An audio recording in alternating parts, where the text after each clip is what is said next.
म्हणजे आमचा शिवसेना पक्ष जो आहे हा सर्वसामान्य कार्यकर्त्यांचा पक्ष आहे आणि हिंदू हृदय सम्राट बाळासाहेब, धर्मवीर आनंदीगे साहेब या सर्वांनी सर्वसामान्य कार्यकर्त्यांना मोठं केलं आणि तोच विचार घेऊन आम्ही पुढे चाललो आहे. आणि त्यामुळे डॉक्टर ज्योतिताई वाघमारे या लाडक्या बहिणीला आम्ही लाडकी बहीण, मुख्यमंत्री माझी लाडकी बहीण योजना आपण या राज्यात राबवली. अनेक लाडक्या बहिणींच्या संसाराला हातभार लागला आणि त्यामुळे आता या शिवसेनेच्या माध्यमातून देखील डॉक्टर ज्योतिताई वाघमारे यांना शिवसेनेने राज्यसभेची संधी दिलेली आहे. खरं म्हणजे त्यांना देखील याची काहीच कल्पना नव्हती, परंतु शेवटी शिवसेनेमध्ये सर्वसामान्य कार्यकर्त्याला बळ देण्याचं काम गेल्या 3-3.5 वर्षापासून आम्ही करतोय आणि त्याचाच एक भाग म्हणून ज्योतिताईंना राज्यसभेची संधी दिलेली आहे. ज्योतिताई राज्यसभेमध्ये अतिशय पक्षाची भूमिका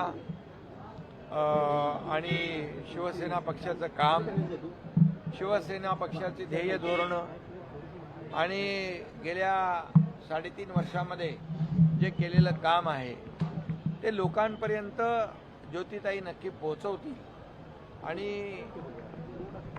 शिवसेना राज्य पातळीवर आणि राष्ट्रीय पातळीवर शिवसेनेचं काम आणि शिवसेना ते नक्कीच नेण्याचं काम करतील आणि महाराष्ट्रामधले प्रश्न असतील, देशातले प्रश्न असतील, काही धोरणात्मक प्रश्न असतील, हे सर्वसामान्यांच्या हिताचे प्रश्न याला राज्यसभेमध्ये ज्योतिताई प्राधान्य देतील आणि मला विश्वास आहे की शिवसेनेने केलेली निवड जी आहे ती अतिशय सार्थक ठरेल आणि सर्वसामान्य माणसाला न्याय देण्याचं काम, अतिशय सर्वसामान्य घरातली ही आमची बहीण आहे. सोलापूरमध्ये अतिशय छोट्या घरामध्ये, कच्च्या घरामध्ये राहणारा हा परिवार आहे आणि त्यामुळे कुठल्याही परिस्थितीमध्ये कुठल्याही प्रकारची त्यांनी मागणी केली नव्हती. त्यांनी कधी माझ्याकडे अशा प्रकारचं राज्यसभेचा विषयही काढला नव्हता. त्यांना देखील हा अनपेक्षित असा हा निर्णय आम्ही घेतलेला आहे आणि त्यांना देखील याची कल्पनाही नव्हती आणि त्यामुळे मला वाटतं की जो विश्वास आम्ही दाखवला आहे, शिवसेनेने दाखवला आहे, तो विश्वास सार्थ करून ज्योतिताई दाखवते. पण तुम्ही जर मॅच खेळलात तर राज्यसभेचा निर्णय काय असते? कारण बऱ्याचशा चर्चा होत्या की काही वेगळा निर्णय या ठिकाणी तुम्ही घेऊ शकता. खरं म्हणजे आम्ही मॅच खेळायला उतरतो ते जिंकायसाठी आणि ही मॅच खेळली असती तर नक्कीच जिंकलो असतो, परंतु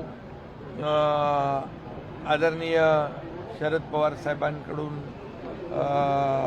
आलेली विनंती आणि एकंदरीत त्यांचं जे काही ज्येष्ठत्व जे आहे त्यांनी देखील राज्यासाठी देशामध्ये जे केलेलं काम आहे याचा सर्वांनीच विचार केला आणि सर्वांची भावना होती की ही निवडणूक बिनविरोध व्हावी.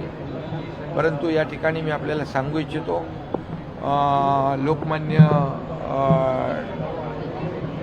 टिळकांचे बंधू डॉक्टर रोहित टिळक यांच्या बाबतीत देखील आम्ही विचार केला होता आणि त्यांचं देखील चांगलं काम आहे.